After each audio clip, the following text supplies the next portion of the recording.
ضُرِبَتْ عَلَيْهِمُ الذِّلَّةُ أَيْنَمَا ثُقِفُوا، شاعر کہتے ہیں حَيْثُمَا وُجِدُوا فَلَا عِزَّ لَهُمْ وَلَا اعْتِصَامًا۔ ولا اعتصامہ تو کیا مطلب؟ آپ حاشیہ میں دیکھیں، ولا اعتصامہ یعنی ان کا کوئی احترام نہیں، کوئی احترام نہیں، کوئی حفاظت نہیں، مگر بحبل من اللہ، مگر اللہ کی رسی سے، مگر یہ استثناء ہوا، یہ بھی اللہ آ گیا استثناء، یعنی من اعم الاحوالی، احوال میں سے زیادہ عام حالت میں،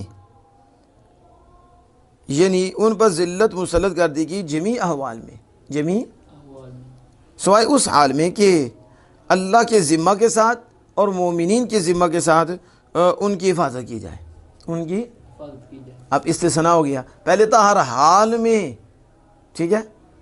ذلت ہے، لیکن اللہ آ گیا، کیا آ گیا؟ یعنی جب اللہ کا وعدہ آ جائے، اللہ کا وعدہ اور مومنین کا وعدہ، اور تو پھر اس حال میں ان کا احترام ہے، اس حال میں سمجھ آ گئی؟ تو کہتے ہیں وَأُسْتُعِيرُ الْحَبْلُ لِلْعَهْدِ، یہ رسی کو عہد کے لیے ادھارا لایا گیا ہے، یعنی حبل سے مراد وعدہ ہے، لیکن وعدہ کا ذکر نہیں فرمایا، رسی کا فرمایا، تو رسی سے مراد کیا لیا؟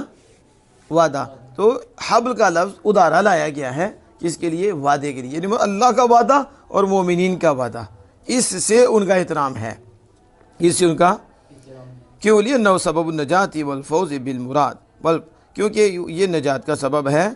اور فوز کامیابی کا سبب ہے،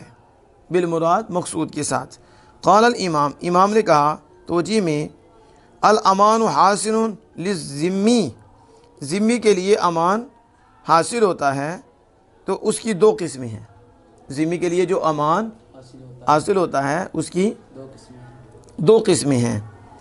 ان میں سے ایک یہ ہے کہ الذی نص علیہ، جس پر اللہ پاک نے نص فرمائی، جس پر نص فرمائی، وَهُوَ الْأَمَانُ الْحَاصِلُ بِإِعْطَاءِ الْجِزْيَةِ عَنْ يَدٍ، یہ ہے کہ جزیہ کا دینا ان کے ہاتھ سے حاصل ہو، یہ تو اللہ نے فرمایا، اللہ نے تو وہ جزیہ دیں، کیا دیں؟ تو ان کے لیے امان ہے، وہ جزیہ دیں اور ان کے لیے حفاظت ہوگی اور ان سے جزیہ کا قبول کرنا۔ وَالثَّانِي الْأَمَانُ الَّذِي فُوِّضَ إِلَىٰ رَأْيِ الْإِمَامِ، اور دوسری اس کی امان اور پناہ وہ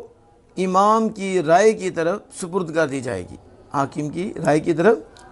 سپرد کر دی جائے گی اور اس کے اجتہاد کی طرف سپرد کر دی جائے گی، پھر وہ ان کو امان دے گا، کیا دے گا؟ بس وہ اس کو امان دے دے،